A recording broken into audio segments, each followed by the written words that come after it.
Let's kickstart the first conversation of the day, and that has to do with fixed income investments, the strategy that you need to employ, and how you need to deploy funds over the course of several years. Most of the time, you're using this as part of an asset allocation strategy. To talk about this, I have Santosh Navlani, who is the Chief Operating Officer of ET Money. Thanks so much, as always, Santosh, for taking the time. Before we get into how to deploy money into debt mutual funds, let's talk about the purpose that they serve in your portfolio. Because I think once we establish why they're used, we'll talk about how they can be used. Uh, could you answer that? Hi, Alex. I think the answer is pretty simple on that side. Most of us, as retail investors, actually have different time horizons for different kind of goals and different kind of investments. Not all money that we invest is for super long term, like 15, 20, 25 years. And if when that is the case, as with most of us have, you need to have kind of investments beyond equity when you look at mutual funds and debt funds or gold funds, or any other kind of other low risk or medium risk kind of investment products. They fit the bill as debt funds do. So it's more about diversification, having some kind of cushion in the portfolio when things don't work out well in the markets. Basically holding assets which don't always fall together all the time. So when equity rises, probably debt may not rise, but will probably give a you cushion when markets fall, as we are seeing right now. So it's just about balancing the portfolio, as any other investment advice would probably talk about. Now, I think to a large extent, people are familiar with the concept of regular investments into a fixed income product in the form of a recurring deposit, because this is something that happens automatically, right? I guess an SIP into a fixed income mutual fund then is a similar concept. But is this the right approach to take when you're deploying funds into fixed income mutual funds? Alex, I think we need to look at from SIP not just as a way to achieve rupee cost averaging or give the benefit of rupee cost averaging to our money, but maybe more as a need of the every earning individual. It's like if anybody had large corpus to invest at one go, he or she will always prefer to deploy it as a lump sum, which may or may not be right thing to do, or maybe split into three or four large chunks of investment and get done with it. But the fact of life is most of us actually earn monthly salaries or monthly incomes and take care of monthly bills. So in the absence of that, you don't have a choice but to kind of earn that income, figure out how much you can save this month, and deploy that into investments. And that automatically happens with most of us via route of SIP. So SIP is nothing but more of a need of an hour or need of the individual, where you are always uh, you are ending up with providing some kind of regularity to your investments, because you can't afford to invest all at one go. Similarly, when you look at debt investments, the thought process cannot be any different. We are all used to recurring deposit only for the fact that we didn't had a large sum of money to put money at one go into fixed deposit. We said that, or the banks also asked us to do that, you may be able to, if you can't put all money at one go, you probably can keep deploying some part of your savings as recurring deposit into your fixed income portfolio. Similarly, debt funds have the same approach. I don't think the thought process varies when it comes to debt funds versus a recurring deposit in that sense. Okay. But just for the sake of argument, and I know that we will discuss this at some point and why you should not necessarily chase returns in a debt mutual fund. We've spoken about SIP versus lump sum for equity mutual fund schemes. Is there a comparison that you can do for the returns that you get between SIP versus lump sum in debt mutual fund schemes? Sure. So I think Alex, lump sum. If you always look at past performance of any equity mutual fund, index fund, or a debt mutual fund, chances are very high that the annualized returns or CAGR that you will experience on your one-time investment made 3 years ago, 5 years ago, 7 years ago, that will always look better compared to doing SIP, which started 3 years ago, 5 years, 7 years ago. Is simply because the investment that you do as lump sum, say 7 years ago, gets 7 years to compound over a period of time, and hence the CAGR will always be looking higher when compared to SIP, because not every installment that you make in a fund, maybe index, maybe actively managed equity fund, maybe debt fund, will get exact same 7 years. In fact, the last installment that you would put in will hardly get a month before you can evaluate the performance. So, naturally speaking, the time available to compound the lump sum investments will always have higher chance to give you better returns, unless market is like very differently behaving, where you invest in a very at the high point of market, and after 3 years you look at your SIP returns and lump sum, maybe the SIP returns will look better. But the fact is, over long periods of time, you look at rolling area periods, uh, uh, uh, and compare the returns, you would see lump sum always trumps SIP. But as I was referring in the first question itself, that it is not about always rupee cost averaging. It's about how we earn money and how we save money. Because we earn money monthly, we do invest monthly in the form of SIPs. And just because lump sum tends to show higher returns, it doesn't mean people do lump sum only investments and don't do SIPs. In fact, most people do SIPs and not do lump sums. So again, probably I'm repeating the same thing, but the fact is, your lump sum returns will always look better than SIP. But the fact of life is, you would be preferring to do SIPs because that's how your monthly cash flows look like.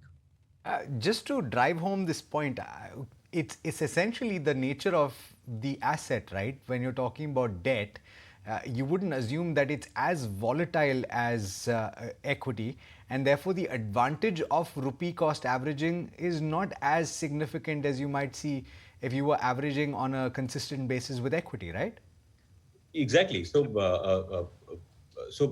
The kind of benefit that you get. So SIP becomes a convenience, and the value that a user or investor is getting when it comes to equity funds is rupee cost averaging, because the equity funds tend to become far more volatile compared to debt funds. So in debt funds, if you are investing, for example, as an SIP in liquid fund, chances are very high that on a everyday basis you will have a positive return compared to previous day NAV. And if that is a fact, then you are actually are averaging out in every installment at a higher price. So you may not get the benefit rupee cost averaging in liquid fund at all. Compare this to a short-term fund. Again, the chances are very high that you will not again get enough possibility in averaging out down while investing via SIPs in short-term debt fund. Only certain categories which are literally more volatile in debt funds, which typically don't advise or recommend to retail investors, like a credit risk fund, or a dynamic bond fund, or a 10-year GSEC constant maturity fund, or a GSEC fund in that sense. So typically long duration debt funds tend to be slightly more volatile than your typical debt funds, which are the short term of short tenure of the yield curve. So, but compared to equity, debt funds are far less volatile. The most volatile debt fund will be actually far less volatile than a typical equity fund. So, you would get benefit of rupee cost averaging in equity, but may not be in debt. Debt will typically keeps going up steadily every month, and you should look at from a perspective of convenience as a way to kind of save a large corpus in debt funds. Then actually rupee cost averaging is a benefit there. Yeah, and we'll talk about strategies that you can employ and what you need to bear in mind. But um, just a point on the SIP route. Clearly, you've established that this is convenience. But are there a few schemes in which it's not a good idea to do an SIP if you're talking about debt funds? Yeah, so liquid fund will be one of them. I don't think there is a reason to have a long-term SIP in liquid fund. Yeah, only exception can be that one is building an emergency corpus for oneself as an investor, and if the amount is probably, typically people have, like, 6 months of monthly expenses as emergency fund. Sometimes people who are more conservative can have 1 year of expenses emergency fund as well. And if you are somebody who living in a metro and you typically have 50,000 rupees of monthly expenses, then it may happen that your emergency corpus can range from 3 lakh to 6 lakh rupees. And if you're building your emergency fund for the first time from scratch, then you would not have an option but to SIP into a liquid fund. But apart from that, or any kind of, very, very short term goal you're saving for, like buying an iPhone in 6 months, or planning some kind of gifting for your loved ones in a year from now, over there, an SIP in liquid fund does make sense and may become the only option for you. But otherwise, there is not much benefit you get in SIP in liquid fund. Yeah, the slightly more volatile, may not be volatile as a wrong word, but some funds which are not steady in returns, like a liquid fund, like a short-term debt fund, or maybe like a banking and PSU fund or a corporate debt fund, you actually should do SIP, because even a minor volatility or rupee cost averaging that you can do, you should take to advantage. Understood. Okay, let's talk about why you should not chase returns in debt mutual funds. This is a statement that you made. Uh, why is it that and I think this is to a certain extent going to confuse a few people, Santosh, because they will say that, look, ultimately you make an investment to earn a return. Why shouldn't you chase that return? Maybe we should correct that statement that you should not chase returns in isolation in debt fund. So see, any investment is supposed to probably, as a first significant role, help you kind of protect your purchasing power. So at least earn inflation kind of returns to protect your purchasing power. And then the objective comes beat the inflation, and then basically objective becomes creating wealth by significantly beating inflation. So you should, if these are three buckets of investments, I would say that debt funds fall in the bucket where you need to protect your purchasing power and go and slightly beat inflation so that you've got some real return out there.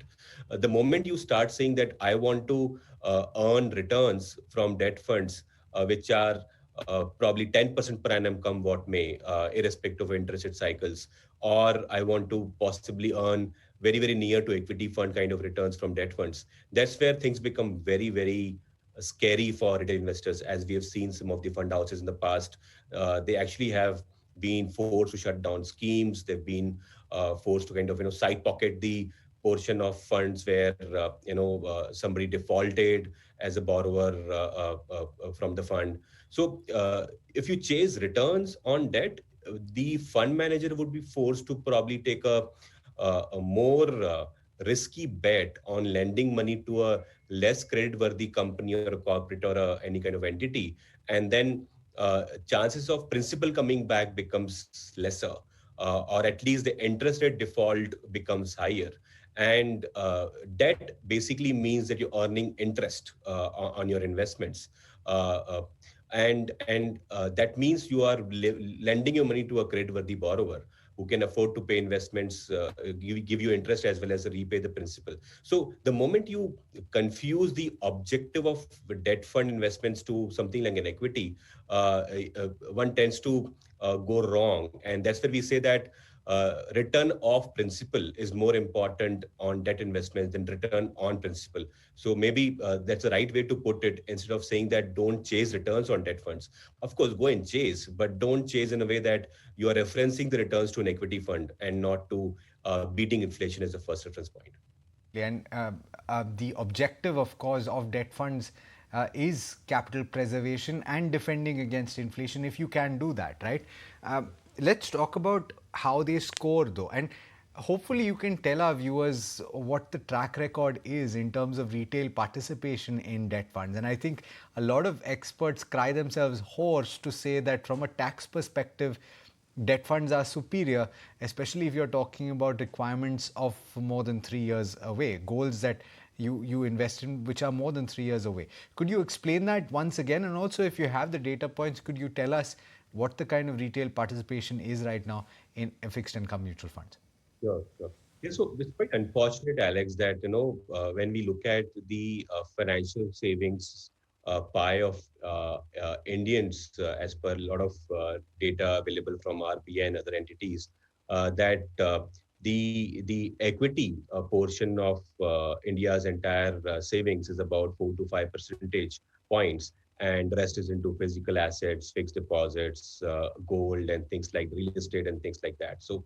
Uh, But when you look at the same breakup of investments into different asset classes with respect to mutual funds, you would notice almost 80% of the assets are actually invested in equity funds, and only about 17 to 18% of the assets are invested in non-liquid debt funds. That means most of the investors, when it comes to equity, tend to prefer, when it comes to mutual funds, tend to prefer equity for whatever reasons and forget debt.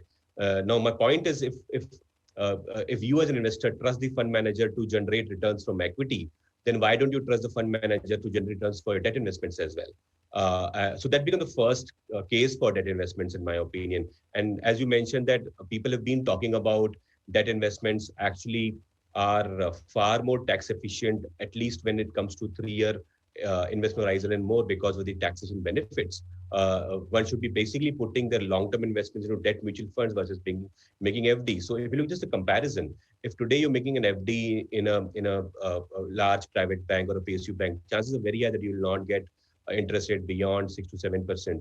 And if you're somebody who belongs to 30% tax bracket, like earning 10 lakh rupees or more of taxable income in a year, you would actually be foregoing about 2 to 2.5 to 2.2% as taxes on that earnings of interest, and that basically leaves you with only about 4 odd % of returns on your investments on a yearly basis. Now compare that to debt funds. Chances are very high that debt funds would probably be replicating fixed income kind of returns, at least with respect to money market, ultra short term duration funds, and things like that, unless you are in a very low interest rate cycle, which happens once in a while for sure. So if you ignore that point, then chances are very high that you make possibly more than 4% post taxes on your short term debt investments. And the moment you cross 3 years in debt investments, the in my opinion, the returns actually becomes almost tax free, because what happens is you get benefits of indexation, which means that your cost of purchase gets inched up with respect to the inflation in that year. So when you have 3 years of indexation benefit, you basically are almost upping your cost of purchase theoretically by 6 7% each because of inflation, and then you pay on the inflated cost of purchase, you basically pay about 20% tax, and that will work out to be more or less in many cases less than a few percentage points, so like maybe about 4 to 6% as taxes. Now, when the moment you look at comparison, 30% FD tax rate on FD interest rate compared to a few percentage points on debt mutual funds for 3 years and more, it becomes a very easy win, in my opinion, for people to convince themselves to put their long-term fixed income portfolio in debt mutual funds. I think people have been trying a lot, but I think what needs to happen is more and more people needs to experience this kind of return, post-tax return on their debt investments, and I think automatically a lot of people will get converted into this belief and a good thing for themselves. People have to hold on to their debt investments for more than 3 years, which I think is the first challenge to overcome, or the first hurdle to overcome. Thank you so much, though, for laying the perspective for us. I think that makes a lot of sense. Thank you so much for taking the time. Thank you.